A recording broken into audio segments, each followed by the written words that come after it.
नमस्कार माझ्या बारावीच्या मित्रांनो जर तुम्ही एमएसटी सीईटी 2024 जेई 2024 किंवा नीट 2024 ची तयारी करताय तर हो तुमच्यासाठी आज आलेली आहे डू ऑर डाय सिच्युएशन।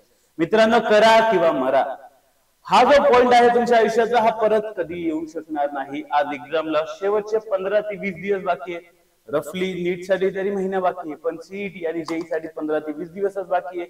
आणि आज जर तुम्ही स्वतःला झोकून नाही दिलं, स्वतःला दररोज 12 ते 14 तास जर तुम्ही अभ्यासात पूर्ण मन लावून नाही दिले तर मला तरी नाही वाटत की तुमचा रिझल्ट येऊ शकतो। You have to commit yourself only and only for studies. मित्रांनो एक खूप चांगला कोट आहे if you fail to plan you are planning to fail. या शेवटच्या 15 ते 20 दिवसात काय करायचंय काय नाही करायचंय हे प्रॉपरली प्लॅन करून ठेवा। 1 तास 2 तास याच्यासाठी सेपरेटली वेस्ट करा, पण प्रॉपरली प्लॅन करा की शेवटच्या 15 दिवसात मी हे टॉपिक करणार आहे, मी हे टॉपिक रिवाइज करणार नाही। या सगळ्या गोष्टी तुमचं रेडी पाहिजे, कारण सिलेबस इतका मोठा, टाइम इतुसा, या इतुसा टाइम मध्ये इतका मोठ्या सिलेबस मध्ये काय काय आपल्याला कव्हर करायचंय हे तुम्ही प्रॉपरली प्लॅन करून ठेवा। मित्रांनो हा शेवटचा टाइम आहे, आज जर नाही केलं ना आयुष्यात ही वेळ परत कधी येणार नाही। हे शेवटचे 15-20 दिवस डिसाइड करेल की तुम्ही पूर्ण आयुष्यात पुढच्या 30 वर्षात काय करणार आहात, कोणत्या कॉलेजमध्ये असणार आहात, एसी कॅबिन मध्ये बसून काम कराल की रस्त्यावर बसून काम कराल, हे शेवटचे 15 ते 20 दिवस डिसाइड करणार आहेत। पूर्णपणे जपून द्या गाईज। योर टाइम हा तुमच्या आयुष्यातला सर्वात महत्वाचा टाइम आहे, परत येत नाही। तर प्लीज लावून द्या जितकं दम असेल आणि एकदाची ही नीट असेल, सीईटी असेल, जेई असेल देऊन संपून द्या आणि बाय बाय करून द्या। शेवटचे काही टिप्स मुलांनो, सर्वात पहिले don't read new things.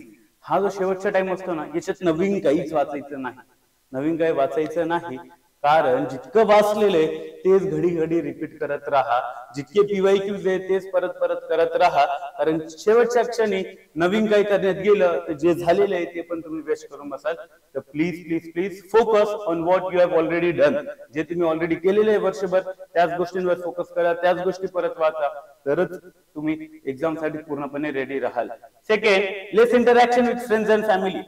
Less interaction with friends and family पासून मला हे म्हणायचंय की प्लीज ह्या पॉइंटला जितकं कमी बोलाल तितकं सुखी राहाल। कारण काय, आपण मम्मीशी बोलतो, आपण पप्पाशी बोलतो, आपण मित्रमैत्रिणींशी बोलता एखादी गोष्ट आपल्या मनाला लागून जाते, काही आपण डिस्ट्रॅक्ट होऊन जातो।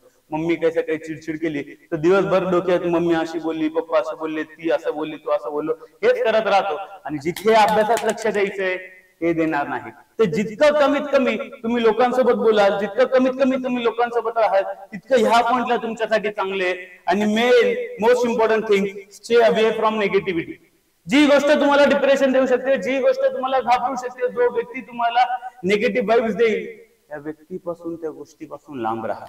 तुमचा जर एखादा मित्र मैत्रीण तुम्हाला येऊन दररोज एखादा क्वेश्चन विचारतोय, तुम्हाला येणार नाही, तुम्हाला वाटेल अरे यार एक्झाम 10 दिवसांवर आहे तरी मला हा सोपा प्रश्न येत नाहीये, तर प्लीज अशा लोकांपासून लांब राहा। नाही येत पण हा टाइम नाही आता डोकं लावायचा, हा टाइम आहे फक्त जे केलेलं आहे वर्षभर तेच रिवाइज करा आणि पुढे चला।